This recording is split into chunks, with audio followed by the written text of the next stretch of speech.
Hello everybody and welcome back, and in this tutorial we will cover the brute forcing of the username and password. Now this is a very common attack since this will work on any website that basically has the username and password input. So in order to do that, let us first open up our OWASP machine, so make sure it is turned on. Make sure that your Burpsuite is turned on and make sure that your Burpsuite is used as the proxy in the Firefox. Once you turn all of that on, just go on to the IP address of your virtual machine. And where we want to go right now is we want to go on to the OWASP bricks. So click on the OWASP bricks. And right here you will see this page, and where we want to go is here, bricks, and then login pages.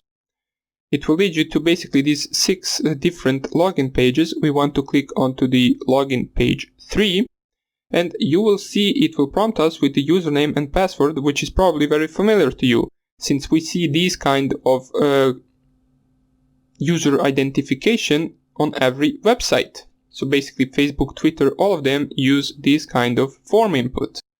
In order for us to brute force this, first of all, we will need to make a user list and password list. So I already made mine, so let me just open a new terminal. And as we can see right here, if I type here ls, I have a users.txt and passwords.txt.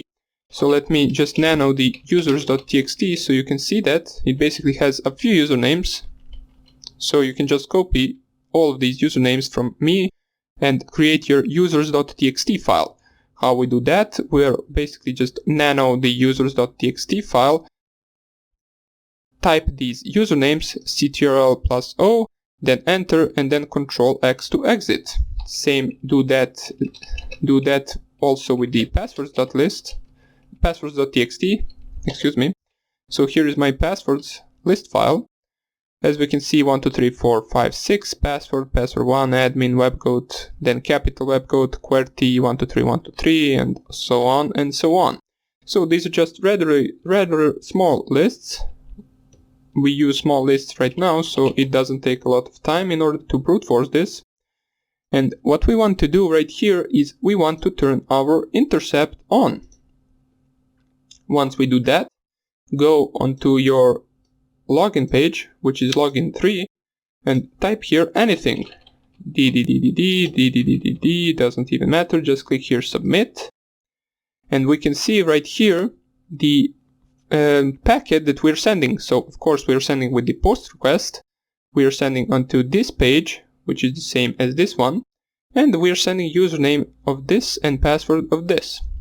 So once we see the packet, you can turn the intercept off, and right here it will say wrong username or password, which we really didn't expect that to work. So let's just find the packet right now. Let me just find it. It is under OWASP bricks, login 3. It's not this, since this is a GET request. You basically try to find the POST request, OWASP bricks, login 3, and here it is, my post request for the login 3 page. Now, what we want to do right here, we want to create an attack where we will send a bunch of usernames and passwords and wait for the different server response for some of them, which will tell us that that username and password is correct. Now it is similar to the previous attack, which we used only username, but right here what we want to do is we want to check out the server response for every attack, for every username and every password, and we want to see if the server response in its HTML code has this string right here. As you can see, wrong username or password, and this is this string. So this is the same as this. This is just in the HTML code of the page. Now, the username and password which doesn't have this string right here is the valid username and valid password. So the concept of this attack is brute forcing until we find a response which doesn't contain this string. So let us do that. What we want to do is basically do the same as in the previous video. We want to send this packet into the intruder. And once this packet is in the intruder, go on to the positions, and you will see also once again that all of these positions are selected. You want to clear all of them. And right now, instead of selecting one position, we want to select both username and password. So click here on add and select also the password. Click here on add. For the type of the attack, you do not want to use sniper, since it is used to only brute force one input. We want to use the cluster bomb. The cluster bomb is basically used to brute force two different inputs. So once you select here the attack type cluster bomb, and once you select here the username and password, go onto the payloads, and here as a payload set 1, we want to leave this and go down here and click on load, and we want to basically load our username and password list that we created. So the username and password list that I created is in the root folder. So let me just find where root is. Here it is. And as we can see, here are our two lists that we created. So for the first list, we pick the users.txt and click here open. And this is our list right here. And then after you select that list, which is the user list, you want to go onto the payload set, and on here you just click here on 2, which is basically referring to the second input of our packet, which is the password. So once you select that there too, click here on load and select the passwords.txt, which is our list for passwords. Now, after you do that, you want to select one more thing, which is we want to add to the Burpsuite the string that it should search for in the packets, which is this string, since we know that this string will only be prompted once the username or password is wrong. So let me just find where that option is. It is, just go here on the options, and once you go onto the options, scroll right here down, and in the grep match, what you want to do, basically grep match is the option that we will use in order to find this string in our packets. So just remove all of these strings right here. We do not need them. Let me just click right here on the remove once again, since it doesn't work. Or clear, it could be clear. Yeah, just click here on clear, and it will ask you if you want to clear the list. We want to. And in the add section, what you want to type is wrong user name or password dot. Now make sure that it is the same, exactly the same as this. So the user space name must also be the user space name right here. This dot must also be right here. So if you, for example, type here username, that is the one word, it will not work. So make sure you add a space right there.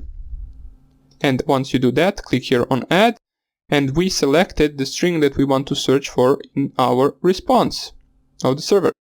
So once you select all of that, what you want to go is here on the start attack. You will get the same prompt window as before, so just click here on the OK.